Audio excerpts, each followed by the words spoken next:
So the emergency department is best equipped for dealing with acute emergencies.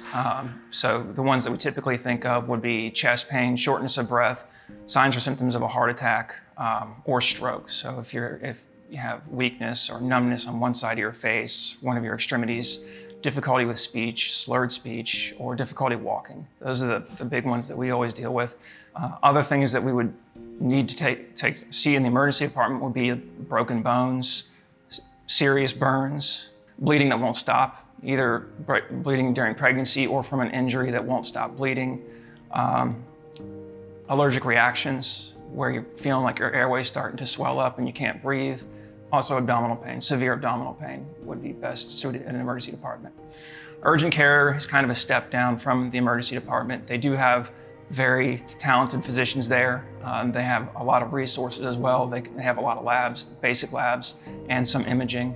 So they can take care of most infections, bronchitis, urinary tract infections, the flu, strep throat, those kinds of things. They can take care of all that. We have limited resources in the emergency department, whether it's COVID, RSV, or flu tests. And so we're going to test based on your clinical presentation. You know, if you're short of breath, if you're hypoxic, those kinds of things. So there's a lot of times we unfortunately can't do it. And urgent cares can do it, primary cares can do those testing, and then there's still testing centers at various pharmacies in the area. If you go to urgent care and they think that you have a condition that requires emergency department evaluation, they'll send you either by ambulance or by personal vehicle. They usually call us and give us a heads up before they send you.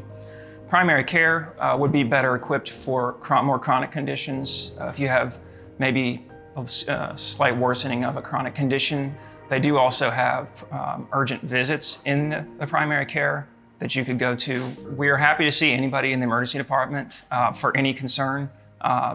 Those wait times will increase, and so we just ask that you be patient with us in the emergency department because we triage on a level of acuity. So if there's people that come in that are higher acuity, they're going to get the care first. And so I just ask that you please be patient with the emergency department and staff. We're doing the best we can.